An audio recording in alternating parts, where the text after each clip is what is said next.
Now, as the 2023 presidential elections approach, the All Progressives Congress is in search of a formidable candidate to fly the party's flag. As aspirants like Bola Tinubu, Vice President Yemi Osinbajo, Minister of Transportation Rotimi Amechi, former governors Ojuzo Kalu and Rochas Okorocha, and 7 governors of Kogi and Ebonyi states, Yaya Bello and Dave Umahi, are also seeking the ruling party's ticket. There's a call for only the best to be given the opportunity. Now, this development is seen by opposition parties as chaos, while the party itself is insisting that the race among the aspirants is a positive move for the party.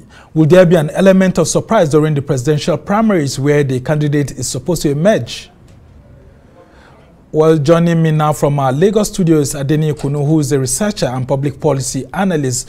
Thank you, Adeniyi Kunnu, for joining us. Let's take a look at some of these aspirants that we have. I mean, any time from next month, we'll be having candidates emerging right from local elections way up to the presidential primaries.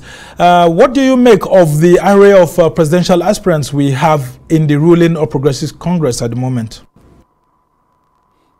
Well, in the first place, let's say that it is everybody's right. Talking about Section 4 of the Constitution makes it clear that somebody has a right to vote and be voted for. It therefore means that nobody can circumscribe the right of people to participate in elections, which of course at that level usually will begin from, the party primaries.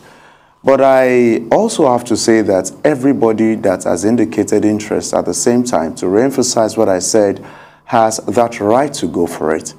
But I'm tired of a lot of things, really. As a young man who was born after the Civil War, I've only experienced people who were born before or during the Civil War. And I think it's important for me and many other young persons at this point to begin to make decisions regarding that person that really would look out for them, because at times when we find ourselves within contemporaries, we're able to raise issues and talk about things that affect us.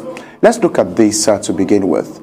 If you look at Bola Tinubu, at the outset of his political career at the beginning of the Fourth Republic, there were conversations around, his documentation regarding his education. That was overcome, and he eventually was able to become the governor of Lagos State. But there has also been too many controversies around him regarding his age and all of that. If a man has age, if a man knows his date of birth, there shouldn't be controversy around it. You're also talking about his state of origin. That has also been back and forth. That's one. If you look at Yemi Osinbajo, who has also indicated interest for the APC, I do not appreciate when people are not definite about what they want. He was also a man that experienced the Civil War, so that's another knot. Rotimi Amechi, for me, also was a man that was back and forth, and at some point he came into what I call identity crisis, whether it was Igbo or not, because of where it comes from. That's another problem that you find there. So I think that in all of this, as much as many people are talking, Governor Yaya Bello, who appears to be a contemporary, to me is somebody that I think I would appreciate gets the opportunity if the party eventually moves this way, because you know that we're talking about consensus candidacy, maybe direct or indirect vote for somebody to actually become the party choice to aspire to a position. So I have to say very clearly here that 1,001 reasons can be associated with why I've decided to go in that regard. Of course, many people have said 1,001 things about him. And at certain points, I also, until I started digging up for facts and traveling back and forth the country, I actually didn't feel the way I feel now. And I just looked at the entire candidacy or those aspiring to that position, and I told myself, perhaps Yaya Bello is somebody I can get angry with, I can talk to, because he's a contemporary by virtue of age, and I can really perceive that he could see things in the light that is proper. So what I did was. All right. Yaya Bello is someone you think can actually stand tall, but the possibilities of him actually getting the ticket. The possibilities of him getting the ticket is a big challenge. But how about people like Rochas Okorocha, people like Dave Umahi, who coincidentally is a contemporary of Yaya Bello in terms of being governors at the same time? What do you make of these other persons, juxtapose them with these other persons that you had mentioned earlier? Okay, Okay, if you look at the likes of Dave Umahi, Dave Umahi took his mantle of office from another party and came to the APC. And I know that the courts would likely rule in his favor because there's a case in point that did not eventually nullify certain things associated with Atiku when he was, you know, unhooked from the PDP socket back then as the vice president of the country. For Dave Umahi, I'm talking about stability of character. You were in a party, you took the party mantle of leadership and you came to the party as governor. You left the party. Not because the ideology, you said because you want to become president. I have issues with people who are not stable in their ideas. If you look at Rotimi Amechi, Rotimi Amechi is beginning to have identity crisis. A situation where a man at some point is from Rivers, at some other times he's saying he's actually from, what's it called, he's Igbo. I think that when people begin to have identity crisis, that's a primary problem. Rocha Sokrocha also is in the eye of the storm. There are lots of things against him. There are baggage that he carries from the APC in the state of Imo when he was there. And you also know what surrounded him before he emerged and assumed office as senator representing one of his constituencies there in Imo. So why I particularly have said it is not because Governor Yahya Bello is perfect, or it's not because everything he has done in his state is actually perfect, but I think that I am tired of seeing people who want to tell me old wives' fables and tales. I think it's time for people to begin to have contemporary ideas about certain things. Then there's never been controversy about his education.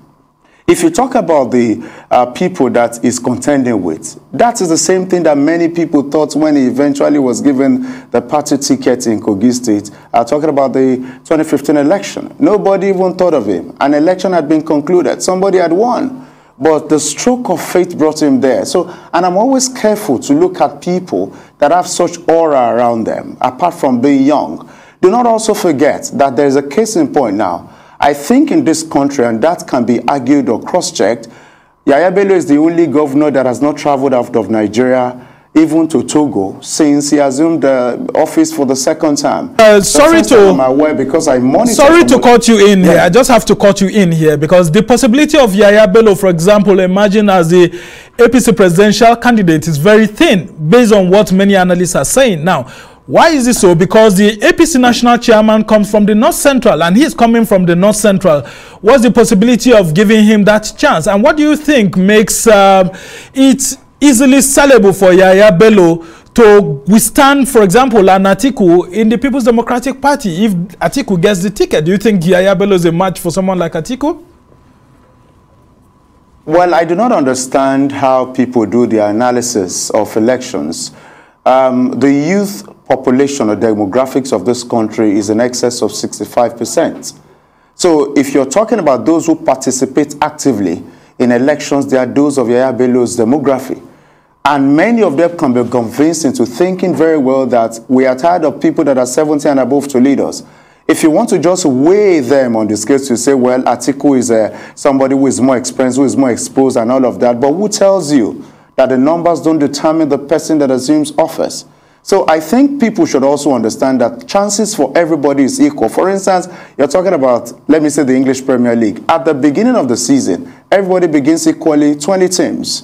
So you go into the battle of winning the league, you go into the battle of winning the FA Cup and every other thing on equal basis. So for every contender who goes into any election, I have to say that they are equal because their shoulders equal by virtue of the fact that they are all aspirants. And if anybody get the candidate ticket, that's fantastic. So for me, I think that people have to start thinking very carefully. And I'm talking to everybody that finds themselves in my demography, that we have to think about the fact that enough of people who were born before the Civil War.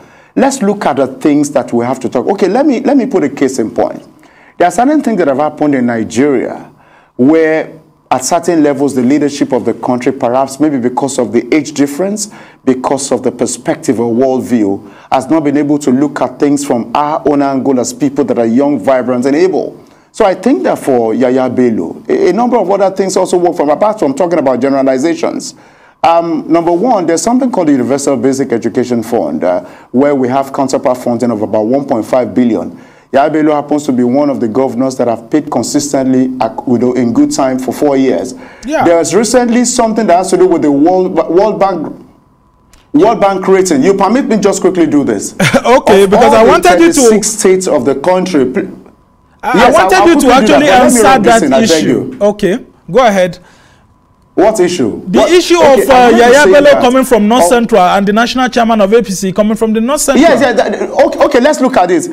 Okay, fantastic. That is also a very huge concern here. But that cannot circumscribe his rights to give a go at it. Eventually, the party could say, yes, you have aimed for the stars, but you can hold the moon. That is something about politics. You never say ever. So his rights cannot be sacrificed or jettisoned because the person who is the national chairman of the party is actually from North Central. Nothing stops him. There's nothing in the APC rule books that say if the national party chairman comes from the North Central, definitely the person that is actually a North Central aspirant cannot contest. That is something to be dealt with when they get to the point where they do the primaries of the party and the party makes the decisions, but nothing can circumscribe his right to go. But there's something I want to say which is very significant. There are 36 states of the Federation and the Federal Capital Territory. In 2019, the only state that returned surplus funds from the World Bank was Kogi State, as led by Yaya Bello. Over $4.7 million was returned to the World Bank, and the World Bank recognized that particular act. Then, as I speak, of the 36 states of the Federation, it is only Kogi State that has actually been seen to operate what is called the Sustainable Transparency Act. That is the recommendation where there are 22 boxes you must tick to accomplish, and in terms of your auditing and finance, it is only that. So when we talk about certain things done within the state, yes, please. Very quickly, because I don't have enough time. So what I'm saying in essence is, all right, so what I'm saying in essence is, I think it is time for the over 60% to 70% of young people who are millennials in this country to make a decision. You can aspire to something, you can actually make a decision on something, and it's time for us to think about ourselves more. We have the population more, we can make a decision, and let's choose somebody of our demography. All right, unfortunately, I don't have enough time. Adeniyi Kunnu is a researcher and a public policy analyst. We hope to have you some other time to talk to us about all of these aspirants in the ruling party. Well, that's how it's been for this edition of the Arise interview. Do join us again tomorrow. From me and the entire team here in Abuja, goodbye and thank you for watching. I'm Somna Sambo.